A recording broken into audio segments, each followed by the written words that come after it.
You know what the most terrifying part of Palantir is? It's not the logo, it's not the cool Gotham interface. It's the fact that an entire government looked at Peter Thiel's worldview and said, yeah, that. Let's code that into the operating system of the state. Palantir wasn't some quirky Silicon Valley accident. It was born as a post-9/11 CIA side quest and then scaled into a full-blown data war machine. We're talking about a company literally incubated with In-Q-Tel money and built to fuse every scrap of data into something useful for intelligence and law enforcement. This is not Etsy. This is not Uber. This is, what if we took everything the state knows about you and made it searchable, linkable and weaponizable and in real time? And then they gave that to ICE. They gave that to cops. They gave that to militaries and spy agencies all over the free world. They're out here selling Immigration OS like it's a SaaS upgrade, when it's literally a deportation operating system. ICE isn't just knocking on random doors. They're running data models, pattern matching, network mapping who you live with, who you call, where you drive, where you work. Families aren't found, they're queried. And the wildest part? The guy at the top has been saying the quiet part out loud for years. Peter Thiel has publicly mused that freedom and democracy might not actually be compatible. He's praised experiments where you basically strip regular, people of any meaningful say, and hand power to founders, visionaries, and investors. He funded seasteads and charter cities because the existing world is too democratic for his taste. Cool. So naturally, that guy gets to build the analytics brain for the security state. Like, how is that not the biggest conflict of interest in modern history? You've got a billionaire who openly thinks mass democracy is inefficient, building the tools governments use to track, sort, and control millions of people. You don't need a tinfoil hat for that to be a problem. You just need basic pattern recognition. And then there's the politics. Palantir isn't apolitical. Spare me. Thiel bankrolled Trumpism. He boosted MAGA candidates. Meanwhile, Palantir's software is getting slammed into ICE. Border enforcement, counter-terror, NATO targeting, war planning everywhere. The state wants more visibility and more power over human beings. And when Trump World wants a national citizens database, guess whose name keeps showing up in the background as the logical contractor? The same guys who already wired up Immigration OS and predictive policing dashboards. But don't worry, they tell us. It's all very ethical. Alex Karp loves that word.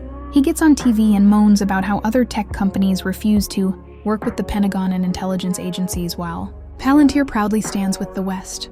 He talks about constitutional values, while his product literally helps ICE sort who gets to stay and who gets put on a plane. Meanwhile, their own employees have quit over ICE contracts. Their ethical guidelines get quietly watered down. Civil liberties lawyers write 80-page reports sounding the alarm about opaque algorithmic targeting and black box data fusion that no one outside the system can meaningfully audit, challenge, or escape. But sure, tell me more about how this is all actually good for freedom. Palantir is the tech version of, we followed the rules while we crushed you. The real horror isn't that some random conspiracy guy on YouTube connected dots. It's that you don't have to stretch far to connect them. Post 9/11 panic. We need to see everything. Intelligence money. Here's In-Q-Tel. Go build the all-seeing backend. Tech billionaire with anti-democratic vibes. Democracy is messy. Let the smart people run it. Security state. Perfect. We'll run your software on everyone. Migrants, activists, suspicious communities. Why does the state suddenly know everything about us? It's not a rabbit hole. It's a straight line. People keep pretending this is some neutral tool. No, a spreadsheet is a tool. A search engine is a tool. Palantir is an infrastructure decision.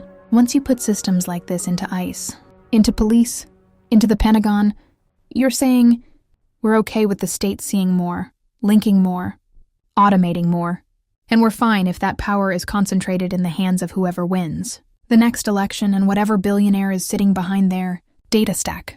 You're not just buying software. You're hardwiring a particular political theology into the machine.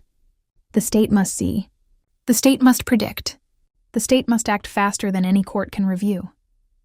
And if you're innocent, unlucky, or misclassified by the algorithm, sorry, you're just edge case collateral. The defenders love to say, if you've done nothing wrong, you have nothing to fear. As if history hasn't already proven, 1,000 times that wrong is whatever the people in power decide today. The scariest thing about Palantir is exactly what that video is circling. Not that it's omnipotent, not that it's magic, but that it's good enough.